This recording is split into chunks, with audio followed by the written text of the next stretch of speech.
Growing up on the farm was really exciting for me because I always loved farming. And I can remember, just barely remember, my dad's first tractor was a Waterloo Boy, and there's still parts of it laying around in the sheds. And then he got a John Deere B, and he didn't like that. And then he bought a Minneapolis Moline R, and that was a little small, so then he kept that, but then he bought a John Deere A in 1948 fall. I think it was fall of 48. I can't remember for sure, but anyway, he bought this John Deere A. Well, when I grew up, I learned to drive. First, I learned to drive the Minneapolis Moline. And when I got a little older, and I wasn't too old, I stood up to drive the darn John Deere A on the platform, but I just loved that John Deere A. That was the first big tractor, and I considered it a big tractor in those days that I could drive. But when I learned to drive that tractor, I was on top of the world.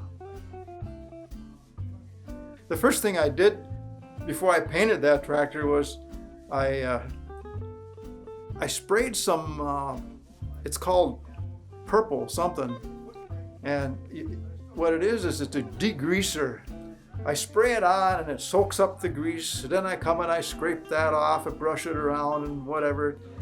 And then I take a pressure washer to it. And if you think that purple stuff will take off grease, I'll tell you what, boys. I had to take a hammer and chisel to get some of that old hard oil off the bottom of that tractor. And then I used an angle grinder with a wire brush on it. And that took off all the loose paint and any grease that I didn't get off.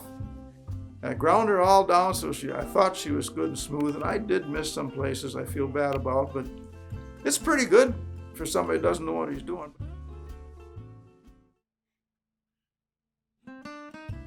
When I realized that that thing was leaking oil for years out of that power takeoff, I knew I had to fix it.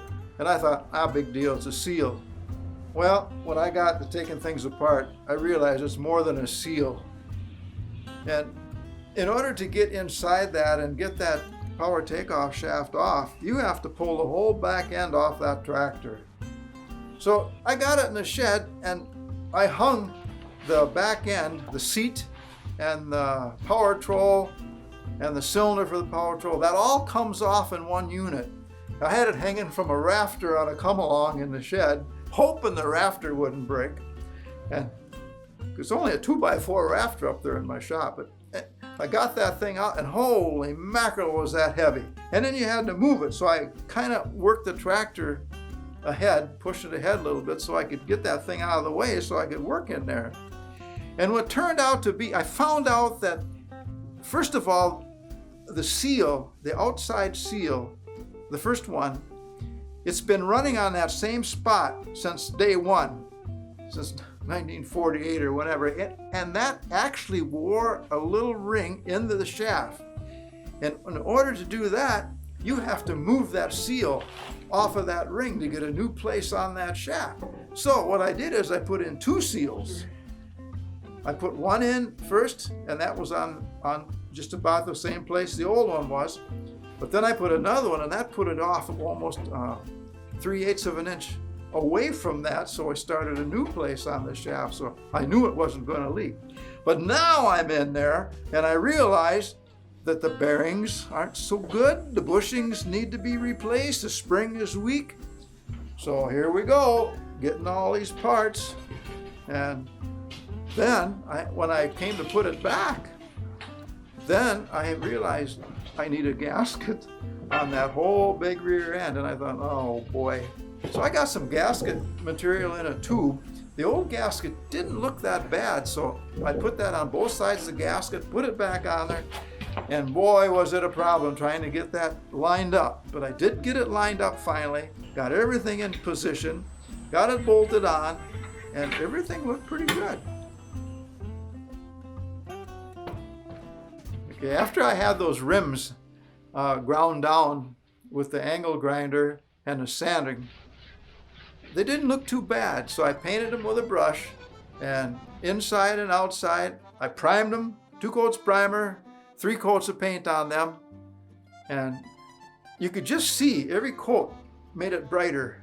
It just looked better every time I painted it. But you had to mask off the tire so you didn't get past the rim and onto the tire. You had to be careful.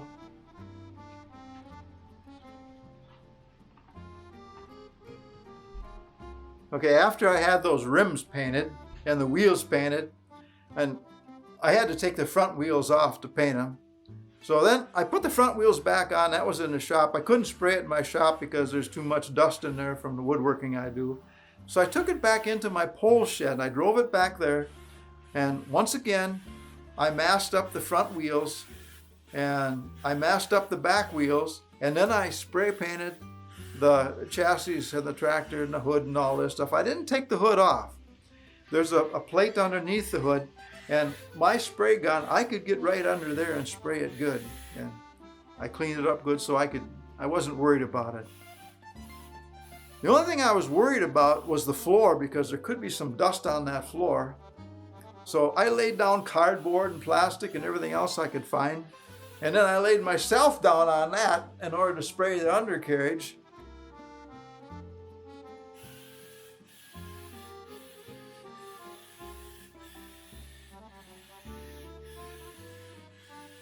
Redneck Body Shop back there in my pole shed where we paint this stuff. And it's got a dirt floor. That's why the cardboard and plastic.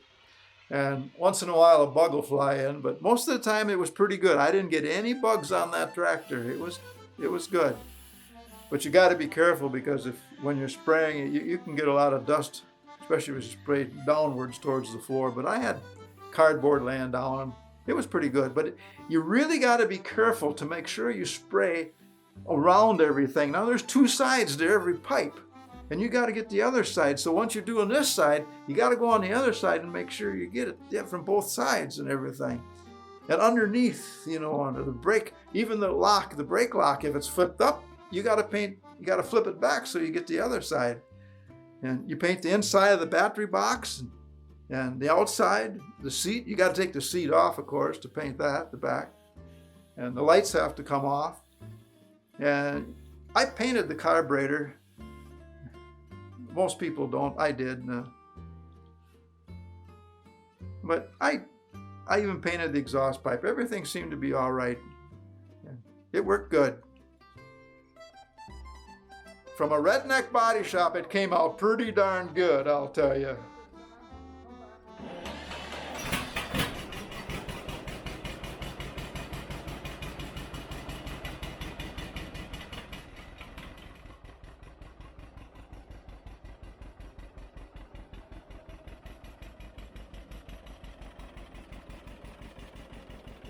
New paint always makes an old tractor run better for some reason, I don't know, but you feel good driving it.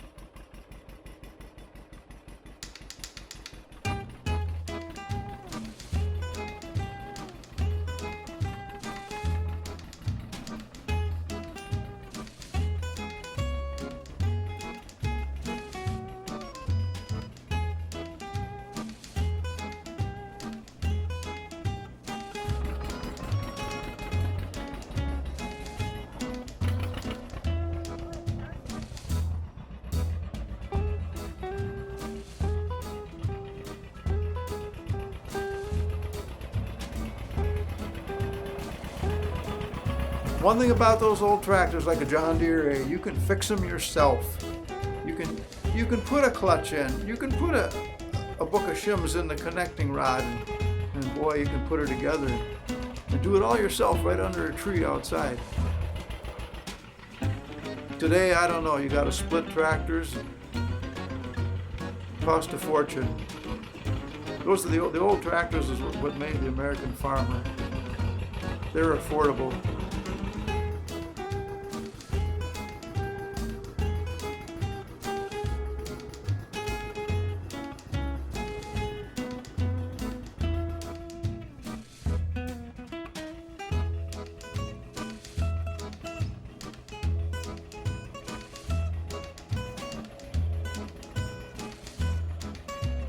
Cultivating all day with that tractor, with those pistons just going back and forth all day long. Just think of that. They must have really had their heads on screwed on right when they designed that tractor to make it run that long.